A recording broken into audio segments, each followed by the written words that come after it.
Bonjour tout le monde, c'est Mumu, je vous retrouve pour le défi numéro 2 de notre session Carterie Mémoridex pour l'association Les Scrapésiennes. Alors, on a fait le tirage au sort dans nos petits papiers et je vous affiche à l'écran la photo du sujet que nous avons tiré. Donc, pour cette fois-ci, nous avons un produit qui sont les Bruchos. Voilà, des pigments en poudre très pigmentés. Nous avons le combo rose et doré et en technique, nous avons un effet mobile. Alors, on va commencer par la carte. Vous voyez ici, j'ai commencé à préparer un petit peu mon matériel. Donc, pour ma carte, je vais partir sur le design de cette petite fée qui, moi, j'adore. Donc, c'est les tampons All & Create, c'est la planche 357. Voilà. Pour mon papier, je vais utiliser le Pantone Multitechnique parce que je vais utiliser plusieurs techniques différentes et c'est du papier qui est très épais et qui se tient très bien. Donc on a besoin de rigidité aujourd'hui pour l'effet technique de notre carte. On a besoin d'un sac congélation. Alors là, vous allez me dire, on commence à reconnaître un petit peu la technique. Alors c'est une technique que j'ai déjà faite plusieurs fois. Il me semble que je l'ai montré il y a quelques années sur un album pour ma DT Grimini avec des petits lutins. Donc c'est la tirette, la fameuse tirette avec le film plastique. Donc je vais vous la remontrer en détail aujourd'hui. Pour ma carte, j'ai un fond de carte alors de chez Action. Et dans mon papier Pantone, j'ai découpé plusieurs rectangles de papier. Donc ma base de travail, ici, en 10 sur 14 cm. Je vais avoir un élément qui va former ma cache, donc qui mesure 10 sur 7,5 cm. Et je vais avoir mon mécanisme. Alors, le mécanisme, c'est un petit peu spécial. Il faut un petit peu le calculer suivant l'élément qu'on va faire. En fait, la taille du mécanisme dépend de la taille de la carte d'une et de votre élément qui sera caché, qui apparaîtra. Pardon. Donc moi, j'ai déjà préparé ma petite fée que j'ai colorisée pour gagner du temps. Donc dans le combo, en rose et doré. Donc le rose, c'est du crayon de couleur Faber-Castell. Donc les polychromos. Et pour le doré, c'est de l'aquarelle liquide que j'ai posé directement au pinceau. Donc pour arriver au résultat de 6,5 x 8 cm, en fait, j'ai mesurer à peu près ma petite fée. Donc pour être à l'aise, je rajoute un petit peu. 1 cm au-dessus, 1 cm en dessous. Donc là, 6. Pour être à l'aise au niveau du mécanisme, je rajoute toujours 1 cm en haut, 1 cm en bas. Donc là, j'ai mes 8 cm.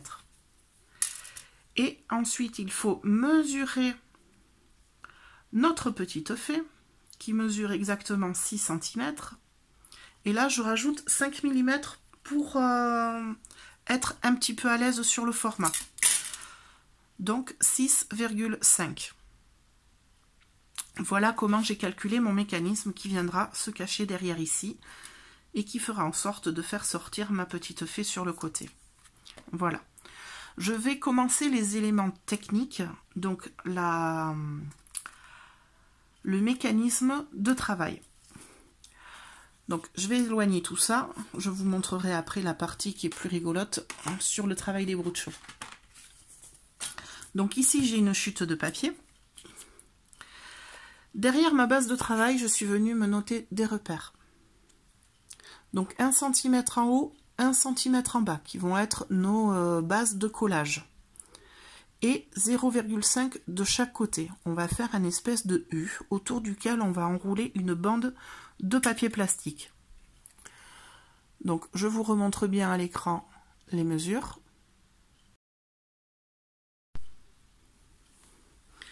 Alors j'ai évidé les parties de 5 mm sur les côtés. Voilà, pour faire comme un espèce de H avec un gros H quand même. Hein. Voilà. Alors, pour la suite, je vais avoir besoin de mon sac plastique.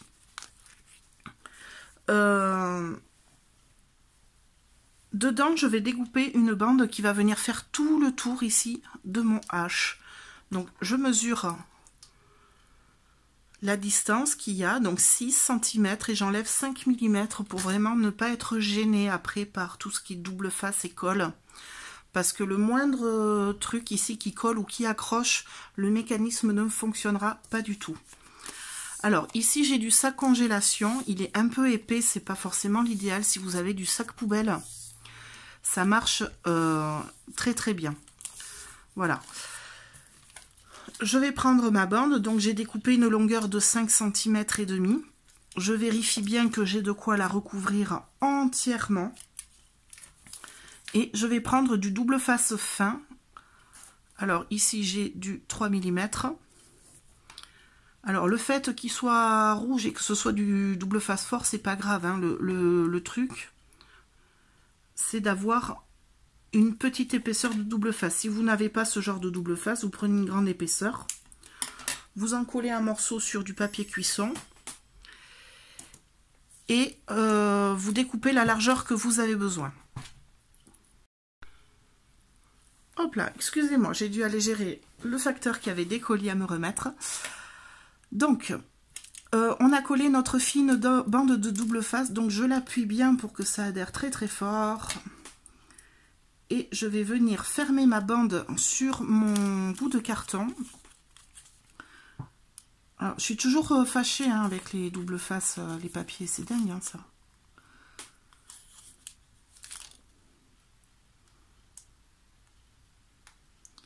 Mais 2 heures pour faire ça, c'est... Hop là. Ok. Donc, j'ai mon double face sur mon papier. Et là, je vais venir essayer de bien l'aligner dans l'espèce de H qu'on a fait. Et sans serrer trop, je vais venir le fermer tout simplement sur lui-même pour coller cette bande. Par contre, j'appuie bien. Et je vérifie si ça fonctionne. Donc, si c'est trop serré, ça ne coulissera pas comme il faut. Et si c'est pas assez, il y aura du jeu et votre personnage, il aura tendance à piquer du nez sur votre carte. Ok, donc là c'est fermé. Je vais venir couper à peu près 5 mm mon plastique en trop. Voilà, et ça, on va pouvoir réserver de côté. Je vais dans une chute de papier. Alors bon, je me suis avancée pour la vidéo. Donc dans une chute de papier, j'ai repris la largeur de ma bande et j'en ai découpé une en carton, donc carton assez épais dans mon multi-technique, pour pouvoir faire la petite languette qu'on va tirer pour actionner notre mécanisme. Voilà, donc il faut qu'il ait exactement la largeur de la bande de papier et qu'il soit plus long que votre mécanisme de à peu près 4 à 5 cm. On recoupera après. Donc moi, il est un peu juste, il dépasse que de 2, donc je vais m'adapter. Mais pour être tranquille, il faut vraiment que ça dépasse. Voilà, une fois qu'on a fait ça, on va pouvoir déblayer la zone de travail, récupérer le fond de carte et notre tirette. Alors si vous n'êtes pas à l'aise, vous pouvez marquer derrière tirette pour pouvoir travailler avec nos broutchos. Donc les broutchos, ce sont des pigments en poudre qui sont extrêmement volatiles. Donc je vais protéger ma zone de travail avec un papier parce qu'on va avoir tendance à en avoir et à en mettre partout, même si on ne veut pas. Je vais aligner mes papiers dans ma zone de travail et je vais reprendre mon tampon. Hop. Un bloc acrylique et un spray avec de l'eau. Voilà. Au niveau du combo de couleurs, on est axé sur du rose et doré. Donc on va aller chercher dans nos broutchos la couleur rose. Alors dans la gamme que je possède, il n'y a qu'un rose, c'est le rose fluo. Donc on va essayer d'y aller tranquillement. Alors j'ai déjà fait des essais. Je colle bien mon tampon sur mon bloc. Je vais prendre ma couleur rose. Donc chez Broutcho, elle s'appelle Alizarine Crimson. Et là, je vais venir m'amuser à tamponner avec un tampon juste mouillé. Pour ça, je vais prendre mon bout de chaud et je vais venir en mettre sur certaines zones de mon papier où je veux faire mes tampons. Alors, j'essaye d'en mettre juste ce qu'il faut pour avoir la zone de mon tampon. Parce qu'une fois que vous en avez mis quelque part, que ce soit sur votre bureau, par terre, vous allez voir, vous allez en avoir partout, tout le temps, et vous aurez tout qui sera ici rose.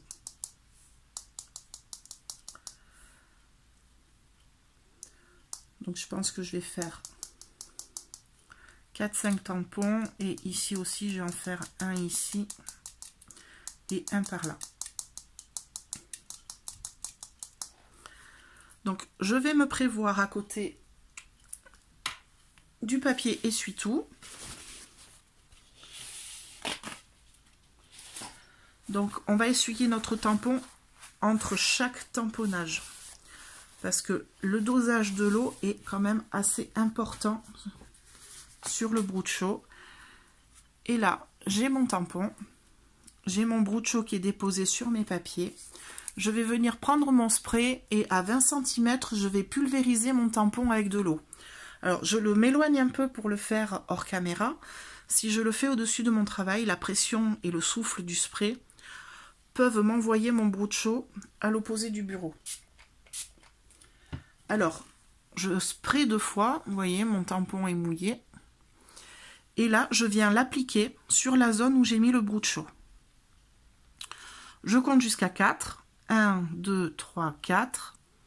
Et je l'enlève tout doucement. Vous avez votre tamponnage qui est réalisé. Alors, il est un peu flouté, il n'est pas forcément très net, mais moi, c'est l'effet que je recherche. Alors, ce genre de technique, ça marche extrêmement bien avec des tampons de fond quand on travaille, par exemple du art journal, des fonds de page. Si vous avez des tampons de fond un petit peu steampunk, avec des quadrillages et tout ça, c'est des tamponnages qui marchent super bien. Donc ici, je vais en refaire un à cheval sur mon papier et mon brouillon.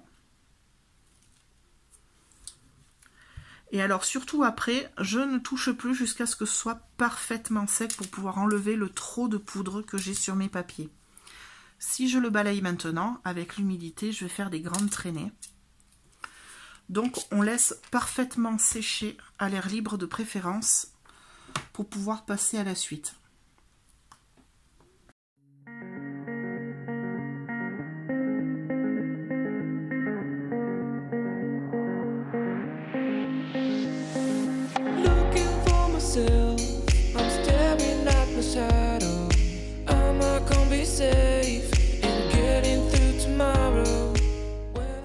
Donc là, j'ai tamponné mon broute chaud sur mes parties design. Maintenant, je vais prendre le petit rectangle que j'ai découpé de 10 sur 7,5 et lui, je vais le recouvrir totalement de broute chaud. Donc, je vais changer de brouillon, je vais saupoudrer et je vais directement pchiter dessus.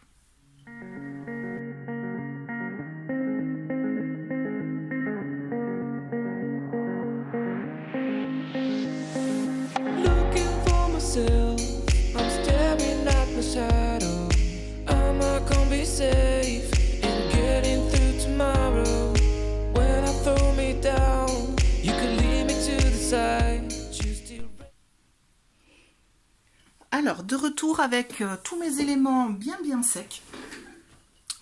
Du coup, j'ai tout remis bien à plat. Alors, j'ai quelques petites pointes de couleur par-ci, par-là. C'est pas bien grave. Ma cache est parfaitement sèche ici. J'ai ma tirette qui est là. Mon mécanisme, ma petite poupée. Et je me suis procuré un morceau de rhodoïde. Alors, morceau de rhodoïde, je vais juste couper une petite bande, ça suffit largement. Et maintenant, je vais monter ma carte. Donc là, j'ai coupé 2 cm à peu près de rhodoïde. J'enlève les poils du chat. Hop là. Pour le montage de ma carte, je vais reprendre mon système. Je vérifie que tout tourne bien et que rien n'accroche. Et je vais commencer par poser une couche de double face de mousse 3D, ici sur le bord. Donc je calcule à peu près la taille. Alors celle-ci fait 1,5 mm.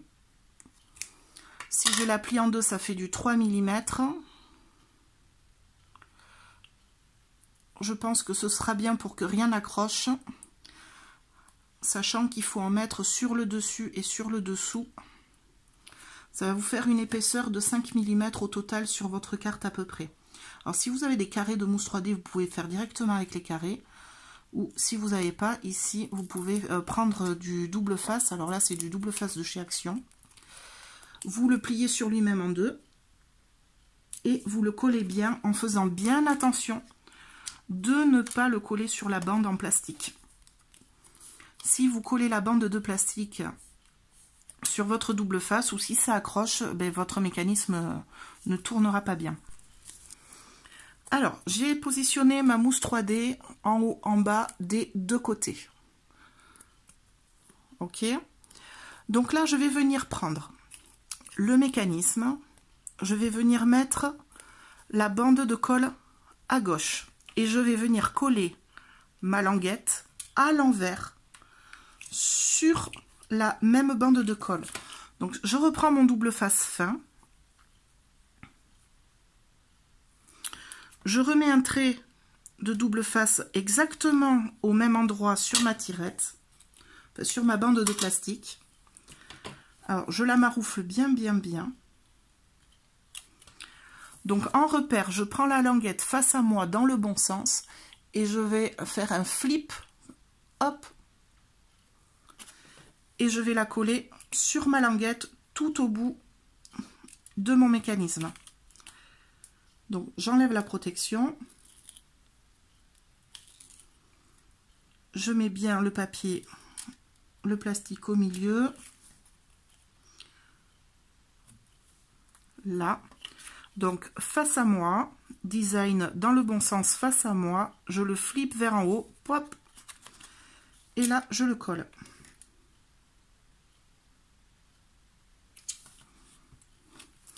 Donc là, si je tire ma languette, hop, le mécanisme tourne.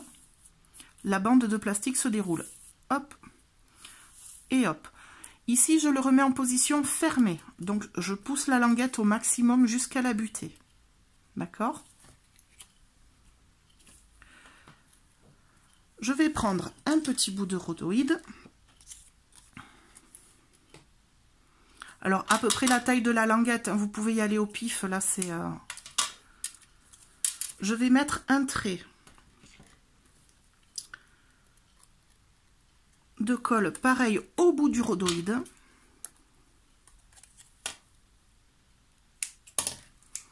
Je vais bien le maroufler, que ça colle bien sur le plastique.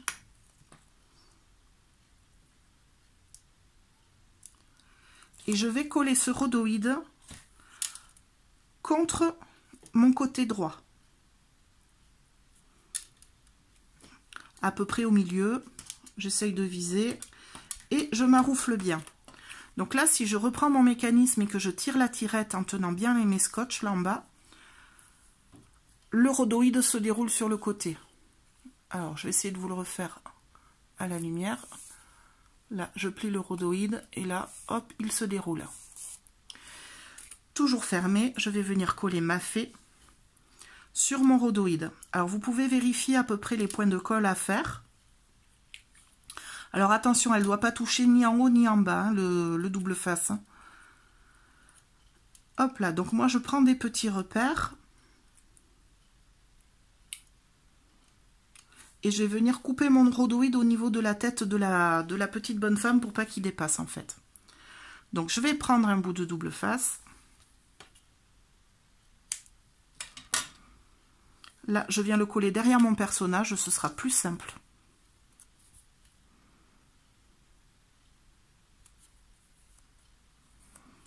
Pareil, je maroufle bien.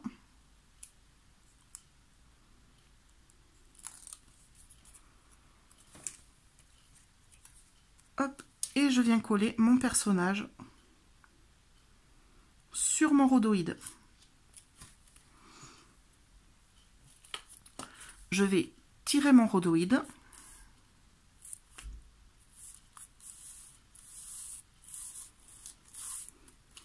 Le retourner pour bien maroufler en fait mon double face et couper le rhodoïde que j'ai en trop là.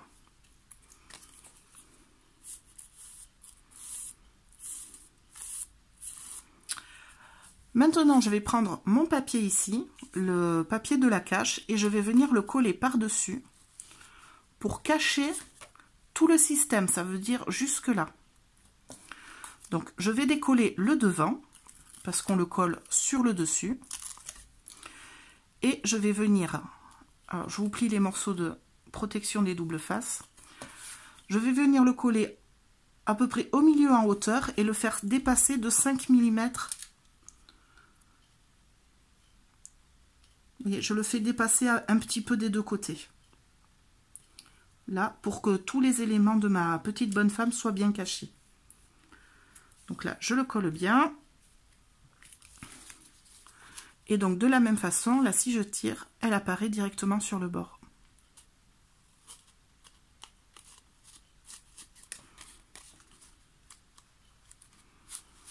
Alors, ici, je vais replier un peu le cœur pour pas qu'il accroche.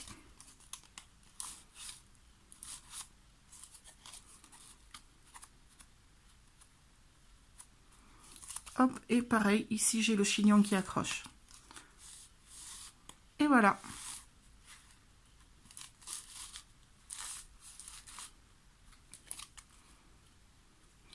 Maintenant, je vais enlever mes protections en bas. Et de la même manière, alors là, je vais le renforcer un petit peu à la colle. J'en mets vraiment très peu. Je vais venir coller directement mon mécanisme sur ma carte. Alors, à vous de voir où ça vous arrange de le coller. Je vais le coller un peu au bord.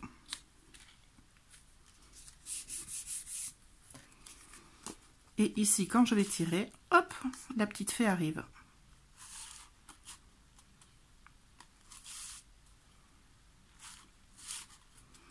Maintenant, pour le design, eh bien, à vous de voir. Il ne me reste plus qu'à coller mon fond de carte directement sur ma carte. Vous pouvez faire un matage, ce que vous voulez autour pour décorer. C'est selon les goûts de chacun. Voilà pour la partie technique. Donc, je vais la finir hors caméra. Je vais coller mon sentiment. Je pense que je vais faire un petit tour au stylo noir de cadre. Peut-être ici mettre un petit mot, une petite étiquette à voir. Et je vous montre ça dans quelques minutes.